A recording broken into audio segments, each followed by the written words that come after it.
ಕರ್ತನಲ್ಲಿರುವ ನನ್ನ ಪ್ರೀತಿಯ ಸಹೋದರ ಸಹೋದರಿಯರಿಗೆ ಯೇಸು ಕ್ರಿಸ್ತನ ಸುಮಧುರವಾದ ನಾಮದಲ್ಲಿ ಶುಭವಂದನೆಗಳು.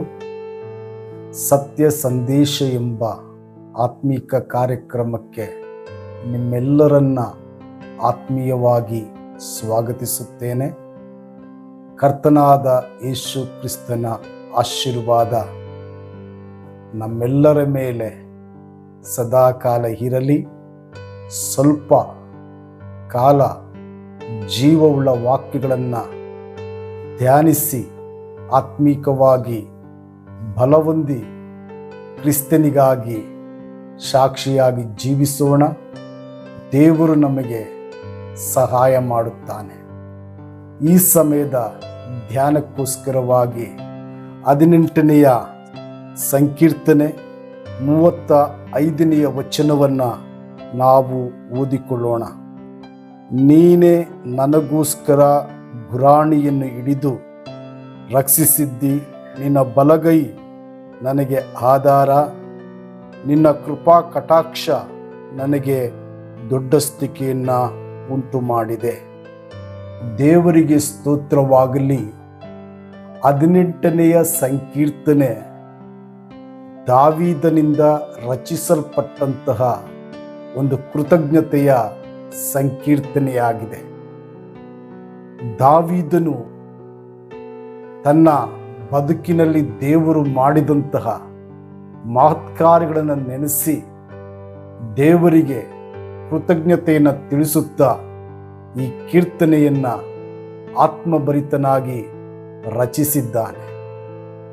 ದೇವರು ಎಲ್ಲ ಯುದ್ಧಗಳಲ್ಲಿ ಆತನ ಸಂಗಡ ಇದ್ದು ಸಮಸ್ತ ಶತ್ರುಗಳಿಂದ ಬಿಡುಗಡೆ ಹೊಂದಿದ ನಂತರ ಈ ಕೀರ್ತನೆಯನ್ನು ಆತನು ರಚಿಸಿದ್ದಾನೆ. ಪ್ರೀತಿಯ ದೇವರ ಮಕ್ಕಳೇ, ದೇವರ ವಚನ ಹೇಳ್ತದೆ, ನೀನು ನನಗೋಸ್ಕರ ಗುರಾಣಿಯನ್ನು ಹಿಡಿದು ರಕ್ಷಿಸಿದ್ದಿ ಎಂಬುದಾಗಿ. ಆಂಗ್ಲ ಭಾಷೆಯಲ್ಲಿ ನಾವು ನೋಡುವಾಗ you have also given me the shield of your salvation ಎಂಬುದಾಗಿ ಬರೆಯಲ್ಪಟ್ಟಿದೆ. ಅಂದರೆ ರಕ್ಷಣೆ ಎಂಬ ಗುರಾಣಿಯನ್ನು ಸೇನಾಧೀಶ್ವರನಾದಂತಹ ಯೆಹೋವ ದೇವರು ನನಗೂ ನಿಮಗೂ ಕೊಟ್ಟಿದ್ದಾನೆ. ಈ ಗುರಾಣಿ ಯುದ್ಧ ಕಾಲದಲ್ಲಿ ನಮ್ಮನ್ನು ನಿಮ್ಮನ್ನು ರಕ್ಷಣೆ ಮಾಡುವಂತಹ ಒಂದು ಆಯುಧವಾಗಿದೆ. ಪ್ರೀತಿಯ ದೇವರ ಮಕ್ಕಳೇ, ದೇವರೇ ನಮ್ಮೆಲ್ಲರಿಗೂ ನಿಜವಾದಂತಹ ರಕ್ಷಣೆಯ ಗುರಾಣಿ. ಒಂದು ವೇಳೆ ದೇವರು ನನಗೂ ನಿಮಗೂ ಗುರಾಣಿ ಆಗದೆ ಹೋದರೆ ನಮ್ಮಲ್ಲಿ ಯಾರಿಗೂ ಸಹ ರಕ್ಷಣೆ ಇರೋದಿಲ್ಲ. ಪ್ರೀತಿಯ ದೇವರ ಮಕ್ಕಳೇ, ದೇವರು ಕೊಟ್ಟಂತಹ ರಕ್ಷಣೆಯನ್ನು ನಾವು ಭದ್ರಪಡಿಸಿಕೊಳ್ಳಬೇಕು. ದೇವರು ಕೊಟ್ಟಂತಹ ರಕ್ಷಣೆಯನ್ನು ನಾವು ಎಷ್ಟು ಮಾತ್ರಕ್ಕೂ ತಾತ್ಸಾರ ಮಾಡಬಾರದು. ಪ್ರೀತಿಯ ದೇವರ ಮಕ್ಕಳೇ, ದೇವರ ವಚನ ಬಹಳ ಸ್ಪಷ್ಟವಾಗಿ ಹೇಳ್ತದೆ. ಕೀರ್ತನೆಗಳ ಪುಸ್ತಕ 3ನೇ ಅಧ್ಯಾಯ 3ನೇ ವಚನದಲ್ಲಿ, ಯೆಹೋವನೇ ನೀನು ನನ್ನನ್ನು ಕಾಯುವ ಗುರಾಣಿ, ನೀನು ನನ್ನ ಗೌರವಕ್ಕೆ ಆಧಾರನು, ನನ್ನ ತಲೆ ಎತ್ತುವಂತೆ ಮಾಡುವವನು ಆಗಿದ್ದಿ ಎಂಬುದಾಗಿ. ನಮ್ಮ ಪ್ರಾಣ ಆತ್ಮ ಶರೀರಗಳನ್ನು ಭದ್ರಪಡಿಸಿ ನಮ್ಮನ್ನು ಕಾಯುವ, ನಮ್ಮನ್ನು ಕಾಪಾಡುವ ನಿಜವಾದಂತಹ ಗುರಾಣಿ ದೇವರೇ. ಒಂದು ವೇಳೆ ದೇವರು ನಮ್ಮ ಪಕ್ಷದಲ್ಲಿ ಇರದೇ ಇದ್ದಿದ್ದರೆ, ದೇವರು ನನಗೂ ನಿನಗೂ ಗುರಾಣಿ ಆಗದೆ ಹೋಗಿದ್ದರೆ ನಾವ್ಯಾರೂ ಸಹ ಬದುಕಿ ಉಳಿಯುವುದಕ್ಕೆ ಸಾಧ್ಯವೇ ಇರುತ್ತಿರಲಿಲ್ಲ. ಇವತ್ತು ನಮ್ಮ ದಿನಗಳು ಹೆಚ್ಚಾಗಿರುವುದಕ್ಕೂ ಸುಖ ಸಂತೋಷ ಸಮಾಧಾನದಿಂದ ನಮ್ಮ ದಿನಗಳನ್ನು ಕಳೆಯುತ್ತಿರುವುದಕ್ಕೂ, ಯಾವ ಆತಂಕವಿಲ್ಲದೆ ಸುಖವಾಗಿ ನಿದ್ರಿಸಿ ಎಚ್ಚರಗೊಳ್ಳುವುದಕ್ಕೂ ಕಾರಣಕರ್ತನು ದೇವರು ಮಾತ್ರವೇ ಆಗಿದ್ದಾನೆ. ಆತನೇ ನಮ್ಮನ್ನು ಕಾಯುವಂತಹ ಗುರಾಣಿ, ಆತನೇ ನಮ್ಮನ್ನು ಆಶೀರ್ವದಿಸುವಂತಹ ದೇವರು, ಆತನು ಮಾತ್ರವೇ ನಮ್ಮ ಬಲಹೀನತೆಯನ್ನು ಹೋಗಲಾಡಿಸಿ ನಮ್ಮನ್ನು ಬಲಪಡಿಸುವಂತಹ ಮಹಾದೇವರು ಆತನೇ ಆಗಿದ್ದಾನೆ. ನಿಜವಾಗಿ ಆತನು ನನ್ನ ನಿನ್ನ ಗೌರವಕ್ಕೆ ಆಧಾರನಾಗಿದ್ದು, ಬದುಕಿರುವಷ್ಟು ಕಾಲ ಗೌರವದಿಂದ ತಲೆ ಎತ್ತಿ ಬದುಕಲಿಕ್ಕೆ ದೇವರು ನಮಗೆ ಸಹಾಯ ಮಾಡ್ತಾನೆ. ಅಷ್ಟು ಮಾತ್ರ ಅಲ್ಲ, ಅಪೊಸ್ತಲನಾದಂತಹ ಪೌಲನು ಎಫೆಸೆ ಸಭೆಯಲ್ಲಿರ್ತಕ್ಕಂತಹ ದೇವಜನರಿಗೆ, ಎಫೆಸದವರಿಗೆ ಬರೆದ ಪತ್ರಿಕೆ 6ನೇ ಅಧ್ಯಾಯ 16ನೇ ವಚನದಲ್ಲಿ ಹೇಳ್ತಾನೆ, ನಂಬಿಕೆ ಎಂಬ ಗುರಾಣಿಯನ್ನು ಹಿಡಿದುಕೊಳ್ಳಿರಿ. ಕ್ರಿಸ್ತಿಯ ಜೀವಿತಕ್ಕೆ ನಂಬಿಕೆ ಬಹಳ ಪ್ರಾಮುಖ್ಯ. ನಂಬಿಕೆ ಇಲ್ಲದೆ ದೇವರನ್ನ ಮೆಚ್ಚಿಸುವುದಕ್ಕೆ ಸಾಧ್ಯವೇ ಇಲ್ಲ. ಅಷ್ಟು ಮಾತ್ರ ಅಲ್ಲ, ಪರಿಶುದ್ಧಾತ್ಮನ ಕೊಡುವಂತಹ 9 ವರಗಳಲ್ಲಿ ಬಹಳ ಪ್ರಮುಖವಾದಂತಹ ವರ ನಂಬಿಕೆ. ಕಡೆಯದಾಗಿ ನಿಲ್ಲುವಂಥದ್ದು ಸಹ ನಂಬಿಕೆ ಆಗಿದೆ. ಅದರಿಂದ ನಂಬಿಕೆ ಎಂಬ ಗುರಾಣಿಯನ್ನ ಹಿಡಿದುಕೊಳ್ಬೇಕು. ದೇವರು ಕೊಟ್ಟಂತಹ ರಕ್ಷಣೆಯನ್ನ ನಾವು ಧರಿಸಿಕೊಳ್ಳಬೇಕು. ಈ ಲೋಕದಲ್ಲಿ ಸುರಕ್ಷಿತವಾಗಿ ಕ್ರಿಸ್ತನಿಗಾಗಿ ನಾವು ಪ್ರಕಾಶಿಸಬೇಕು. ಪ್ರೀತಿಯ ದೇವರ ಮಕ್ಕಳೇ, ಎಷ್ಟು ಜನರು ದೇವರು ಕೊಟ್ಟಂತಹ ರಕ್ಷಣೆಯಲ್ಲಿ ನಿಂತಿದ್ದೀರಿ, ಎಷ್ಟು ಜನರು ದೇವರು ಕೊಟ್ಟಂತಹ ರಕ್ಷಣಾ ಆನಂದವನ್ನ ಅನುಭವಿಸುತ್ತಾ ಇದ್ದೀರಿ ಎಂಬುದಾಗಿ ನಾವು ಪರೀಕ್ಷೆ ಮಾಡಿಕೊಳ್ಳಬೇಕು. ಪ್ರವಾದಿಯಾದಂತಹ ಯೆಶಾಯನು ತನ್ನ ಪುಸ್ತಕದ 12ನೇ ಅಧ್ಯಾಯ 2ನೇ ವಚನದಲ್ಲಿ ಹೇಳ್ತಾನೆ, ಇಗೋ ದೇವರೇ ನನಗೆ ರಕ್ಷಣೆ, ನಾನು ಹೆದರದೆ ಭರವಸೆ ನೀಡುವೆನು ಎಂಬುದಾಗಿ. ಪ್ರೀತಿಯ ದೇವರ ಮಕ್ಕಳೇ, ಮನುಷ್ಯರಿಂದ ಬರುವಂತಹ ರಕ್ಷಣೆಯ ಮೇಲಾಗಲಿ, ಮನುಷ್ಯರಿಂದ ದೊರಕುವಂತಹ ಭದ್ರತೆಯ ಮೇಲಾಗಲಿ ನಾವು ಭರವಸೆ ನೀಡಬಾರದು. ನಮ್ಮ ಭರವಸೆ, ನಮ್ಮ ನಂಬಿಕೆ ದೇವರು ಕೊಡುವಂತಹ ಒಂದು ಶಾಶ್ವತವಾದಂತಹ ರಕ್ಷಣೆಯ ಮೇಲೆ ಮಾತ್ರ ಇರಬೇಕು. ಯಾಕೆಂದರೆ ಮನುಷ್ಯನ ಮೂಲಕವಾಗಿ ಬರುವಂತಹ ರಕ್ಷಣೆ ನಮ್ಮ ಪ್ರಾಣ, ಆತ್ಮ, ಶರೀರಗಳನ್ನು ಸಂರಕ್ಷಣೆ ಮಾಡುವುದಕ್ಕಾಗಲಿ, ನಮ್ಮನ್ನ ನಿತ್ಯ ರಾಜ್ಯಕ್ಕೆ ನಡೆಸುವುದಕ್ಕಾಗಲಿ ಸಾಧ್ಯವಿಲ್ಲ. ಮನುಷ್ಯರ ಮೂಲಕವಾಗಿ ಸಿಗುವಂಥದ್ದೆಲ್ಲವೂ ಸಹ ಕೇವಲ ತಾತ್ಕಾಲಿಕವಾದದ್ದೇ ಹೊರತು ಅದು ಶಾಶ್ವತವಾದದ್ದಲ್ಲ. ದೇವರ ಬದಿಯಿಂದ ದೊರಕುವಂತಹ ರಕ್ಷಣೆ ಮಾತ್ರವೇ ಶಾಶ್ವತವಾದ. ಆ ರಕ್ಷಣೆಯ ಮೇಲೆ ಭರವಸೆ ನೀಡಬೇಕು, ಆ ರಕ್ಷಣೆಯನ್ನು ಹೊಂದಿಕೊಳ್ಳಬೇಕು, ಆ ರಕ್ಷಣೆಯಲ್ಲಿ ನಿಲ್ಲಬೇಕು, ಆ ರಕ್ಷಣೆಯಲ್ಲಿ ಆನಂದಿಸಬೇಕು. ದೇವರಿಗೆ ಸ್ತೋತ್ರವಾಗಲಿ. ಅಷ್ಟು ಮಾತ್ರವಲ್ಲ, 2ನೇದಾಗಿ ನಾವು ನೋಡ್ತೇವೆ, ದೇವರ ಬಲಗೈ ನಿನಗೆ ಆಧಾರ ಮಾಡಿದ್ದಾನೆ ಎಂಬುದಾಗಿ. ಪ್ರೀತಿಯ ದೇವರ ಮಕ್ಕಳೇ, ದಾವೀದನು ಹೇಳ್ತಾನೆ, ನಿನ್ನ ಬಲಗೈ ನನಗೆ ಆಧಾರ. ದೇವರು ತನ್ನ ಬಲಗೈಯನ್ನ ನಮಗೆ ಆಧಾರ ಮಾಡಿದ್ದಾನೆ. ಬಲಗೈ ಶಕ್ತಿ, ಅಧಿಕಾರ ಮತ್ತು ಜಯವನ್ನ ಸೂಚಿಸುವಂಥದ್ದಾಗಿದೆ. ನಿಜವಾಗಿ ದೇವರ ಹಸ್ತ ನಮ್ಮ ಜೊತೆಗಿದ್ದರೆ ನಾವು ಜಯಶಾಲಿಗಳು, ನಾವು ಅಧಿಕಾರವುಳ್ಳಂಥವರು, ನಾವು ದೈವ ಶಕ್ತಿಯನ್ನ ಹೊಂದಿದಂಥವರು ಆಗಿರುತ್ತೇವೆ. ಯಾಕೆಂದರೆ 63ನೇ ಕೀರ್ತನೆ 8ನೇ ವಚನ ಹೇಳ್ತದೆ, ನಿನ್ನ ಬಲಗೈ ನನಗೆ ಆಧಾರವಾಗಿರುವುದು ಎಂಬುದಾಗಿ. ಪ್ರೀತಿಯ ದೇವರ ಮಕ್ಕಳ, ಇದಕ್ಕಿಂತ ಮಹಾಭಾಗ್ಯ ಮತ್ತೊಂದಿಲ್ಲ. ಕ್ರಿಸ್ತನಲ್ಲಿ ವಿಶ್ವಾಸವಿಟ್ಟು ಆತನ ರಕ್ತದಿಂದ ತೊಳೆಯಲ್ಪಟ್ಟು ಆತನಿಗಾಗಿ ಜೀವಿಸುತ್ತಿರುವ ಪ್ರತಿಯೊಬ್ಬ ಮನುಷ್ಯನಿಗೆ ದೇವರು ತನ್ನ ಬಲಗೈಯನ್ನ ಆಧಾರ ಮಾಡಿದ್ದಾನೆ. ತನ್ನ ಬಲಗೈಯನ್ನ ಆಧಾರ ಮಾಡಿದ್ದಾನೆ. ದೇವರಿಗೆ ಸ್ತೋತ್ರವಾಗಲಿ. ಪ್ರವಾದಿಯಾದಂಥ ಯೆಶಾಯನ ಮೂಲಕವಾಗಿ ದೇವರು ಹೇಳ್ತಾನೆ, 41ನೇ ಅಧ್ಯಾಯ 10ನೇ ವಚನದಲ್ಲಿ, ನಿನ್ನ ಧರ್ಮದ ಬಲಗೈಯನ್ನ ಆಧಾರ ಮಾಡುತ್ತೇನೆಂಬುದಾಗಿ. ದೇವರಿಗೆ ಸ್ತೋತ್ರವಾಗಲಿ.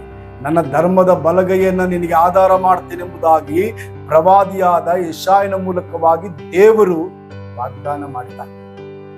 ಅದರಿಂದ ನಾವು ಭಯಪಡುವಂತಹ ಅವಶ್ಯಕತೆಯೇ ಇಲ್ಲ. ನಾವು ಅಂಜಿಕೊಳ್ಳುವಂತಹ ಪ್ರಮೇಯವೇ ಇಲ್ಲ. ಯಾಕೆಂದ್ರೆ ದೇವರ ಹಸ್ತ ರಕ್ಷಿಸಲಾರದಂತಹ ಮೋಟುಗೈಯಲ್ಲ. ದೇವರ ಹಸ್ತ ಜಯವನ್ನು ಕೊಡ್ತದೆ. ದೇವರ ಹಸ್ತ ಬಿಡುಗಡೆಯನ್ನು ಕೊಡ್ತದೆ. ದೇವರ ಹಸ್ತ ನಮಗೆ ಶಕ್ತಿಯನ್ನು ಕೊಡ್ತದೆ. ದೇವರ ಹಸ್ತ ನನ್ನನ್ನು ನಿನ್ನನ್ನು ಅಧಿಕಾರದಲ್ಲಿ ನಿಲ್ಲಿಸುವಂಥದ್ದಾಗಿದೆ. ದೇವರಿಗೆ ಸ್ತೋತ್ರವಾಗಲಿ. ಅಷ್ಟು ಮಾತ್ರವಲ್ಲ, ವಿಮೋಚನ ಕಾಂಡ 15ನೇ ಅಧ್ಯಾಯ 6ನೇ ವಚನದಲ್ಲಿ ಹೀಗೆ ಬರೆಯಲ್ಪಟ್ಟಿದೆ, ಯೆಹೋವನೇ ನಿನ್ನ ಭುಜಬಲವು ಎಷ್ಟೋ ಘನವುಳ್ಳದ್ದು, ಶಕ್ತಿಯುಳ್ಳದ್ದು ಎಂಬುದಾಗಿ. ಆಂಗ್ಲ ಭಾಷೆಯಲ್ಲಿ ನಾವು ನೋಡ್ತೇವೆ, ದೇವರ ಬಲಗೈ ಘನತೆಯಿಂದಲೂ ಶಕ್ತಿಯಿಂದಲೂ ತುಂಬಿದೆ ಎಂಬುದಾಗಿ. ಪ್ರೀತಿಯ ದೇವರ ಮಕ್ಕಳೇ, ಯೆಹೋವನ ಬಲಗೈಯಲ್ಲಿ ಘನತೆ ಇದೆ. ಯೆಹೋವನ ಬಲಗೈಯಲ್ಲಿ ಶಕ್ತಿ ಇದೆ. ಅಂತಹ ಬಲಗೈಯನ್ನ ನಿನಗೂ ನನಗೂ ದೇವರು ಆಧಾರ ಮಾಡಿದ್ದಾನೆ. ಆಗಿರುವಾಗ ಭಯ ಯಾಕೆ? ಚಿಂತೆ ಯಾಕೆ? ಕಳವಳ ಯಾಕೆ? ಕಣ್ಣೀರು ಯಾಕೆ? ನಿಶ್ಚಿಂತೆಯಿಂದ ಕ್ರಿಸ್ತನ ಹಾದಿಯಲ್ಲಿ ಸಾಗೋಣ. ಆತನ ಬರುವಿಕೆಯನ್ನ ನಿರೀಕ್ಷೆ ಮಾಡೋಣ. ಬದುಕಿರುವಷ್ಟು ಕಾಲ ನಾವು ಬಹಳ ಸಂತೋಷದಿಂದಲೂ ಸಂಭ್ರಮದಿಂದಲೂ ಸುಖದಿಂದಲೂ ಉಲ್ಲಾಸ ಧ್ವನಿ ಮಾಡುತ್ತಾ ದೇವರಿಗಾಗಿ ನಾವು ಬದುಕೋಣ. ದೇವರು ಖಂಡಿತವಾಗಿ ನಮಗೆ ಸಹಾಯ ಮಾಡ್ತಾನೆ. ಯಾಕೆಂದ್ರೆ ನಾವು ಬಲಹೀನರಾದಾಗ ಯೆಹೋವನ ಹಸ್ತ ನಮ್ಮನ್ನ ಬಲಪಡಿಸ್ತದೆ. ಯೆಹೋವನ ಹಸ್ತ ನಮಗೆ ಸಹಾಯ ಮಾಡ್ತದೆ. ದೇವರಿಗೆ ಸ್ತೋತ್ರವಾಗಲಿ. ಅಷ್ಟು ಮಾತ್ರವಲ್ಲ, ನಾವು ನೋಡ್ತೇವೆ,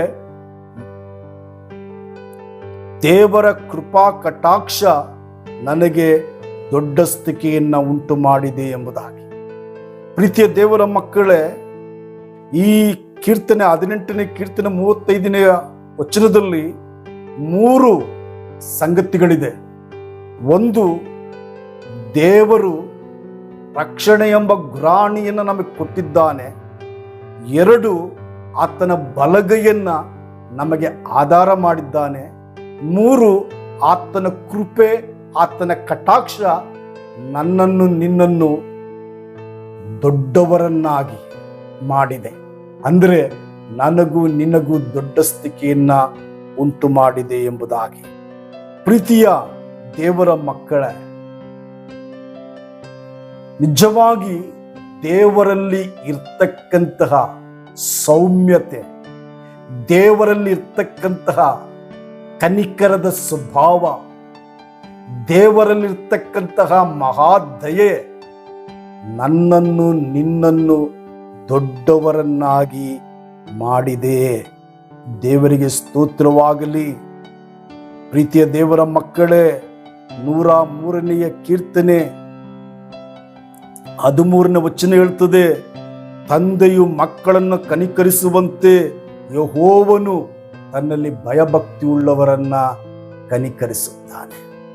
ನೋಡಿ, ಒಬ್ಬ ತಂದೆ ಮಕ್ಕಳನ್ನ ಹೇಗೆ ಕನಿಕರಿಸುತ್ತಾನೋ ಅದಕ್ಕಿಂತಲೂ 1 ಪಟ್ಟು ಜಾಸ್ತಿ ದೇವರು ನಮ್ಮ ಮೇಲೆ ಕನಿಕರವನ್ನ ತೋರಿಸ್ತಾನೆ. ಎಷ್ಟೋ ಜನ ಹೆತ್ತವರು ಮಕ್ಕಳಿಗೆ ಕಾಠಿಣ್ಯತೆ ಉಳ್ಳವರಾಗಿದ್ದಾರೆ. ಆದರೆ ನಮ್ಮ ದೇವರು ನನ್ನ ನಿನ್ನ ವಿಷಯದಲ್ಲಿಯೂ ನಮ್ಮೆಲ್ಲರ ವಿಷಯದಲ್ಲಿಯೂ ಯಾವಾಗಲೂ ಕನಿಕರವುಳ್ಳವನು, ದಯೆ ತೋರಿಸುವನು, ಕೃಪೆ ತೋರಿಸುವವನು ಆಗಿದ್ದಾನೆ. ನಾವು ನೋಡ್ತೇವೆ, ಯೆಶಾಯನು ಬರೆದ ಗ್ರಂಥ 40ನೇ ಅಧ್ಯಾಯ 11ನೇ ವಚನ ಹೇಳ್ತದೆ, ಯೆಹೋವನು ಕುರುಬನಂತೆ ತನ್ನ ಮಂದೆಯನ್ನ ಮೇಯಿಸುವನು, ಮರಿಗಳನ್ನ ಕೈಯಿಂದ ಕೂಡಿಸಿ ಎದೆಗೆತ್ತಿಕೊಳ್ಳುವನು, ಹಾಲು ಕುಡಿಯುವ ಮರಿಗಳನ್ನ ಮೆಲ್ಲಗೆ ನಡೆಸುವನು ಎಂಬುದಾಗಿ.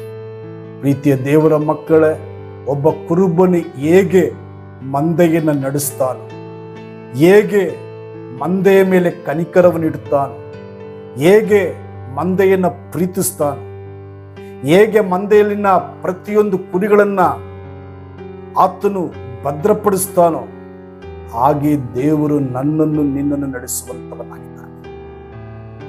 ನನ್ನ ನಿನ್ನ ವಿಷಯದಲ್ಲಿ ದೇವರು ಎಂದಿಗೂ ಕ್ರೂರ ಮನಸ್ಥಿತಿ ಉಳ್ಳವನಲ್ಲ. ನಮ್ಮ ದೇವರು ಕನಿಕರವುಳ್ಳವನು, ನಮ್ಮ ದೇವರು ಕರುಣಾನಿಧಿಯಾಗಿದ್ದಾನೆ. ನಮ್ಮ ದೇವರು 1000 ತಲೆಗಳವರೆಗೂ ದಯೆ ತೋರಿಸುವಂತಹ ದಯಾಪೂರ್ಣನಾಗಿದ್ದಾನೆ. ಆತನಿಗೆ ನಾವು ಎಷ್ಟು ಸ್ತೋತ್ರ ಹೇಳಿದ್ರೂ ಸಾಲದು. ಆತನಲ್ಲಿದ್ದಂತಹ ದಯೆ, ಆತನಲ್ಲಿದ್ದಂತಹ ಕನಿಕರ, ಆತನಲ್ಲಿದ್ದಂತಹ ಕೃಪೆ ನನ್ನ ನಿನ್ನ ಜೀವಿತವನ್ನ ರೂಪಾಂತರ ಮಾಡಿದೆ. ನನ್ನನ್ನು ನಿನ್ನನ್ನ ದೊಡ್ಡವರನ್ನಾಗಿ ಮಾಡಿದೆ. ಯಾಕೆಂದ್ರೆ ಈ ಲೋಕದಲ್ಲಿ ನಾವು ಯಾವ ಸ್ಥಿತಿಯಲ್ಲಿ ಈ ಹಿಂದೆ ಇದ್ದೆವು, ಈಗ ಯಾವ ಸ್ಥಿತಿಯಲ್ಲಿ ಇದ್ದೇವೆ ಅನ್ನುವುದನ್ನು ಆಲೋಚನೆ ಮಾಡುವಾಗ ನಿಜವಾಗಿ ನಾವು ತುಂಬು ಹೃದಯವುಳ್ಳವರಾಗಿ ದೇವರಿಗೆ ವಂದನೆಯನ್ನ, ಸ್ತುತಿ ಸ್ತೋತ್ರವನ್ನ, ಕೃತಜ್ಞತೆಯನ್ನ ನಾವು ಸಲ್ಲಿಸಬೇಕು. ಪ್ರೀತಿಯ ದೇವರ ಮಕ್ಕಳೇ, ಮತ್ತಾಯನ ಬರೆದ ಸುವಾರ್ತೆ 11ನೇ ಅಧ್ಯಾಯ 29ನೇ ವಚನದಲ್ಲಿ ಯೇಸು ಕ್ರಿಸ್ತನು ಹೇಳ್ತಾನೆ, ನಾನು ಸಾತ್ವಿಕನು, ದೀನ ಮನಸ್ಸುಳ್ಳವನು ಆಗಿರುವುದರಿಂದ ನನ್ನ ನೊಗವನ್ನು ನಿಮ್ಮ ಮೇಲೆ ತೆಗೆದುಕೊಂಡು ನನ್ನಲ್ಲಿ ಕಲಿತುಕೊಳ್ಳಿರುವುದು. ಯೇಸು ಕ್ರಿಸ್ತನು ಸ್ವತಃ ಹೇಳಿದ್ದಾನೆ, ನಾನು ಸಾತ್ವಿಕನು, ನಾನು ದೀನ ಮನಸ್ಸುಳ್ಳವನು ಎಂಬುದಾಗಿ. ಪ್ರೀತಿಯ ದೇವರ ಮಕ್ಕಳೇ, ಆತನಲ್ಲಿದ್ದಂತಹ ಆ ಸಾತ್ವಿಕತೆಯ ಮನಸ್ಸು, ಆತನಲ್ಲಿದ್ದಂತಹ ದೀನತೆ ನನ್ನನ್ನು ನಿನ್ನನ್ನ ದೊಡ್ಡವರನ್ನಾಗಿ ಮಾಡಿದೆ. ನನ್ನ ನಿನ್ನ ಸ್ಥಿತಿಗತಿಗಳನ್ನ ಬದಲಾಯಿಸಿದೆ. ಯಾವುದೋ ಒಂದು ಕುರೂಪಿಯಾದ ಸ್ಥಿತಿಯಲ್ಲಿದ್ದಂತಹ ನಮ್ಮ ಬದುಕನ್ನ ಸುಂದರವಾಗಿ ರೂಪಿಸಿದೆ. ಅದಕ್ಕಾಗಿ ನಾವು ದೇವರಿಗೆ ಹೆಚ್ಚು ಸ್ತೋತ್ರ ಸಲ್ಲಿಸಬೇಕು. 2ನೇ ಕೊರಿಂಥದವರಿಗೆ ಬರೆದ ಪತ್ರಿಕೆ 3ನೇ ಅಧ್ಯಾಯ 5ನೇ ವಚನದಲ್ಲಿ ಪೌಲನೊಂದು ಮಾತು ಹೇಳ್ತಾನೆ, ನಮ್ಮಿಂದಲೇ ಏನಾದರೂ ಉಂಟಾಯಿತೆಂದು ತೀರ್ಮಾನಿಸಿಕೊಳ್ಳುವುದಕ್ಕೆ ನಮ್ಮಷ್ಟಕ್ಕೆ ನಾವೇ ಸಮರ್ಥರಲ್ಲ. ನಮಗಿರುವ ಸಾಮರ್ಥ್ಯವು ದೇವರಿಂದಲೇ ಬಂದದ್ದು ಎಂಬುದಾಗಿ. ನಾವೇ ಅಭಿವೃದ್ಧಿಯಾಗಿದ್ದೇವೆ, ನಾವೇ ಆಶೀರ್ವದಿಸಲ್ಪಟ್ಟಿದ್ದೇವೆ, ನಾವೇ ಉನ್ನತ ಸ್ಥಾನಕ್ಕೆ ಬಂದಿದ್ದೇವೆ, ನಮ್ಮ ಜೀವಿತದಲ್ಲಿ ನಾವೇ ಎಲ್ಲವನ್ನು ಗಳಿಸಿಕೊಂಡಿದ್ದೇವೆ ಎಂಬುದಾಗಿ ಹೇಳೋದಿಕ್ಕೆ ಅಥವಾ ತೀರ್ಮಾನಿಸಿಕೊಳ್ಳೋದಿಕ್ಕೆ, ನನ್ನಿಂದಲೇ ಇದಾಯಿತು ಎಂದು ಗರ್ವ ಪಡೋದಿಕ್ಕೆ ಸಾಧ್ಯ ಇಲ್ಲ. ಯಾಕೆಂದ್ರೆ ನಮ್ಮಲ್ಲಿ ಏನಾದರೂ ಒಂದು ಸಾಮರ್ಥ್ಯ ಇರೋದಾದ್ರೆ ಆ ಸಾಮರ್ಥ್ಯ ಬಂದಿರುವಂಥದ್ದು ದೇವರಿಂದಲೇ ಹೊರತು ನಮ್ಮಿಂದ ಅಲ್ಲ. ದೇವರಿಗೆ ಸ್ತೋತ್ರವಾಗಲಿ. ಆದ ಕಾರಣ ದೇವರು ನಮ್ಮ ಬದುಕನ್ನು ರೂಪಿಸಿದ್ದಾನೆ. ನಮ್ಮ ಬದುಕಿನಲ್ಲಿ ನಮಗೆ ಒಂದು ದೊಡ್ಡ ಸ್ಥಿತಿಯನ್ನು ಉಂಟು ಮಾಡಿದ್ದಾನೆ.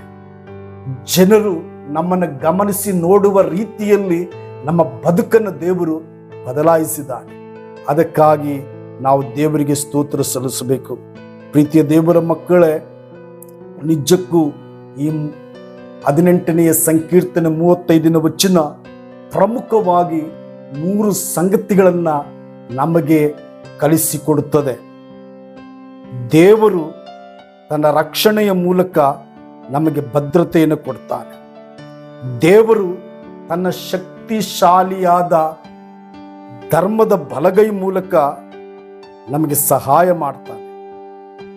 ದೇವರು ನಮ್ಮ ಬದುಕನ್ನ ರೂಪಾಂತರ ಪಡಿಸ್ತಾನೆ. ಅದಕ್ಕಾಗಿ ನಾವು ದೇವರಿಗೆ ಸ್ತೋತ್ರ ಸಲ್ಲಿಸಬೇಕು. ದೇವರು ಶಾಶ್ವತವಾದಂತಹ ರಕ್ಷಣೆಯನ್ನ ಕೊಡುವುದರ ಮೂಲಕ ಪ್ರತಿ ದಿನ, ಪ್ರತಿ ಕ್ಷಣ, ಪ್ರತಿ ಸ್ಥಳದಲ್ಲಿ ನಮಗೂ ನಮ್ಮ ಕುಟುಂಬಕ್ಕೂ ನಿರಂತರವಾದ ಭದ್ರತೆಯನ್ನು ದೇವರು ಕೊಡ್ತಾ ಇದ್ದಾನೆ.